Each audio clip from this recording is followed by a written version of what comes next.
Left unchecked, wilding pines could spread to cover up to 20% of the country within 20 years and cost the economy over $1 billion. Soho Properties covers 4 iconic stations in Central Otago, and around $1.2 million has been spent to date in wilding pine control. The properties are protected under the QEII National Trust's largest open space covenant. There's 55,000 hectares. It's owned by Soho Property Ltd. The principal, well, the only shareholder is Matang. There's 4 pastoral leases. They're all adjacent. They take in 5 river catchments and part of the Codrona. He's got a very strong environmental conscience, and he's had his family actually looked at coming and immigrating to New Zealand when he was a child, so he's had a long interest in New Zealand. He came out over 3 years and went the length and breadth of the country and finally settled on purchasing Matatap and Mount Soho. The wilding issue is that basically our whole environment's going to change. Unless it's addressed, the country as we know it will be no more. And it's happening so quickly that it's scary. Initially with pastoral leases, one of the requirements of a lessee was to plant 20 acres or 10 acres of pine trees. The Crown was saying, well, you've got to have some forestry on this country because a lot of it was bare, and that's what they did. And a lot of the infestations come from those various plots that are right through the high country. We've got 3 main species that I see as the major enemy. Douglas fir, sycamores are a real problem, and larches.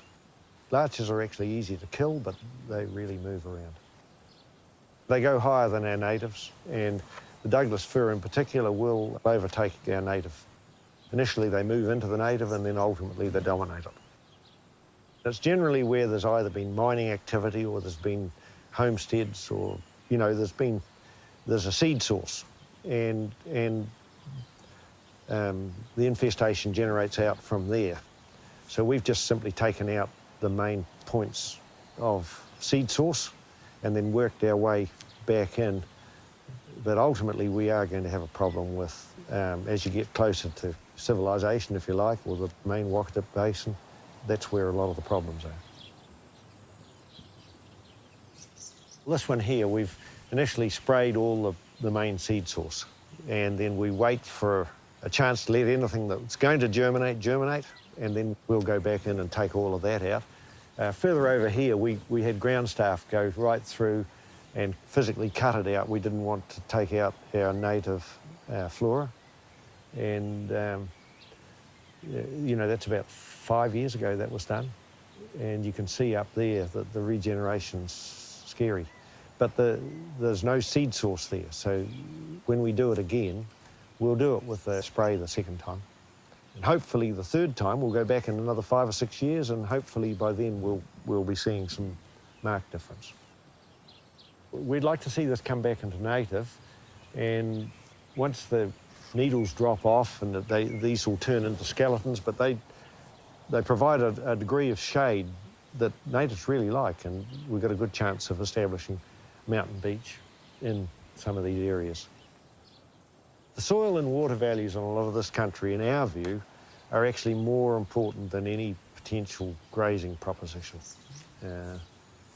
And we would like to see this go back into a pristine environment if we can achieve that, but we're certainly working in that direction.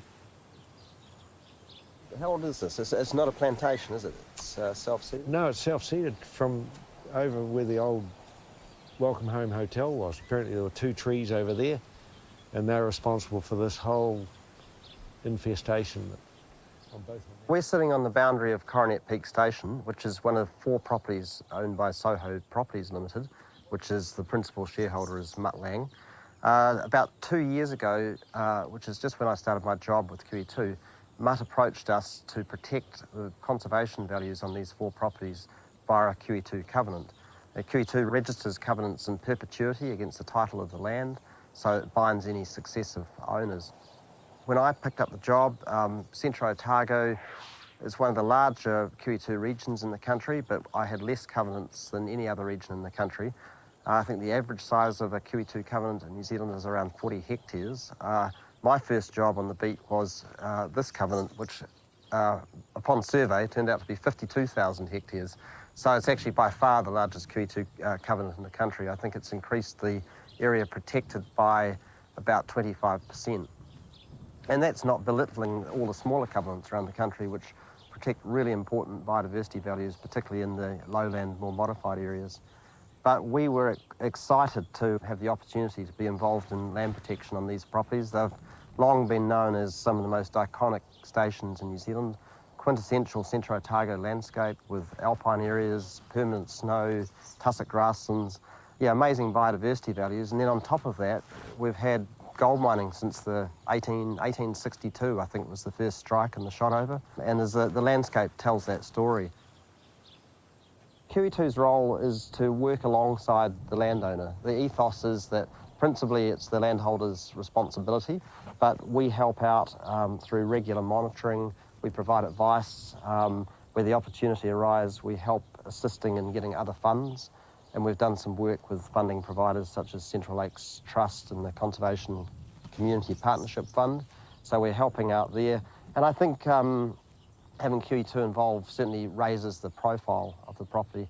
And something that I'm still learning and I've been surprised about is just the number of people in the community that are involved in this property. Just in the short time I've been working with it, I've worked with the Arrowtown Community or Village Association, the Arrowtown Business and Promotion Association. DOC is obviously intricately involved with pine control and neighbouring land. And then you've got mountain bikers doing work on tracks and the Wakatip walkers doing work. So there's a real community involvement and also in wilding pine control, which is great. Thanks for stopping by. We hope you'll join us again next time.